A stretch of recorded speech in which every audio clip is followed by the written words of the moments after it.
Hi guys, this is the video lesson for page 18 in your yellow books. This is some more on subjects and predicates. Remember, the subject is the who the sentence or the what the sentence is about, and the what is the what happens. The predicate is the what happens. So our who or what, our subject, and the predicate, what happens. So if I were to say Miss Fisher drinks coffee, Miss Fisher is the subject. My predicate is drinks coffee. Who is it about? Miss Fisher. What does the sentence say she's doing? She drinks coffee, and that would be my predicate. All right. This page is called One Smart Cat, or One Smart Crow. So we're still talking about the crow that was in page 17. Well, maybe not that specific crow, but in crows in general. Crows are really cool, and not related to this, but a really interesting fact. When you have a noun, you have what's called a collective noun. It's what you call a whole group. The collective noun for crows is the collective group. So if you call more than one crow, a crow is a crow. A group of crows is called a murder of crows. So that's just a fun fact. One smart crow. Find 4 mistakes. Write the corrections above each one. So remember, we don't just need to find the mistake. We need to say how we can correct the mistake that we found. Did you know that crows are very smart? Exclamation point. Is that fine, or is there any corrections we need to make there? Did you know that crows are very smart? So the end, it has an exclamation point. But what it's asking is a question. Did you know? So at the end, instead of the exclamation point, we need to have a question mark. Did you know that crows are very smart? This next one, have their own language. Is there any corrections that need to be there? Have their own language. So the sentence, have their own language, is an incomplete sentence. So what we need to do is, we've seen that it's an incomplete sentence. We need to now make it a complete sentence. How can we turn an incomplete sentence into a complete sentence? Have their own language. Well, the first thing we need to do is add our subject. Who is our subject? Humans? We know humans have their own language, but what are we talking about? Crows. So what would make most sense is if we add the word crows, C-R-O-W-S, have their own language. But in adding our subject, we have to make sure this is now a lowercase h, because it's no longer the beginning of a sentence. So crows have their own language. Is that now a complete and accurate sentence? Yes. So now we can go ahead and move on. Their memories are also strong. So what is that, a complete or an incomplete sentence? Their memories are also strong. Well, we know it's complete, so what's our mistake?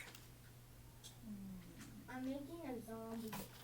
Well, at the end it has a question mark, and it shouldn't have a question mark because we're not asking a question. Are their memories strong? Do crows have strong memory? Those would be questions, but we're stating a fact. We're making a statement. At the end of a statement, instead of a question mark, we need to have a period. So let's go ahead and make sure we have a period at the end. Their memories are also strong. Period. So here we are up to 1, 2, 3 mistakes we found and corrected, and we need to find 4. So we got only 1 more left. Crows can remember the faces of people. Is that a statement, an exclamation, a question mark? Yes, it's a statement. So looking at the period at the end, okay, that's correct. Now is it a complete or incomplete sentence? Let's read it again. Crows can remember the faces of people. Well, I'm a subject and my predicate, and it's got correct punctuation, so I'm like, okay, that sentence looks good. Let's go ahead and move on now. What amazing birds they are.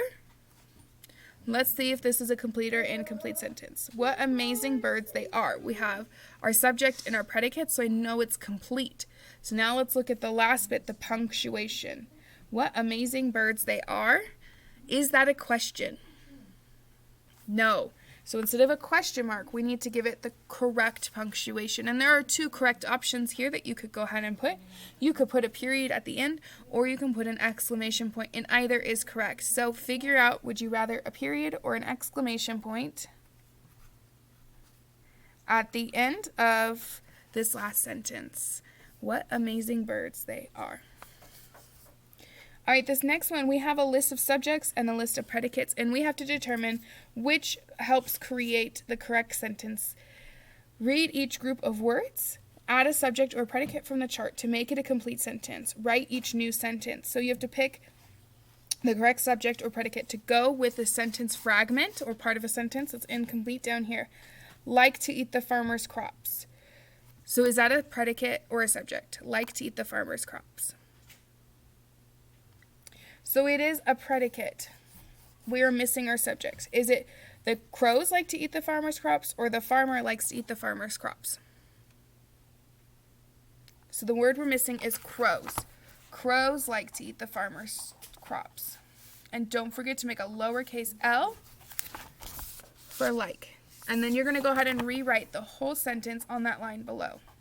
Crows like to eat the farmer's crops. And I'm not going to write the complete sentence for each one, but you need to go ahead and make sure you do that. Puts a scarecrow in the field. Is that a subject or a predicate? Puts a scarecrow in the field. It's our predicate. It's the what happens. So we got to look at our subjects and see if it makes sense. The farmer puts a scarecrow in the field. Does that make sense? Yes. So we're going to go, okay, so the farmer is our missing subject. We're going to go ahead and write that. And don't forget that P now needs to be a lowercase p. The farmer puts a scarecrow in the field. And you need to go ahead and write the complete sentence on the line. Remember, if you run out of space, just write it above here instead of going ahead and writing it in the margins where it'll be hard to see what you're writing for. This third one, the scarecrow. So the scarecrow is our subject, and what we are missing is our predicate. What predicate will complete this sentence? The scarecrow are safe now, or the scarecrow keeps the crows away? The scarecrow keeps the crows away. So we need to go ahead and write that on the line.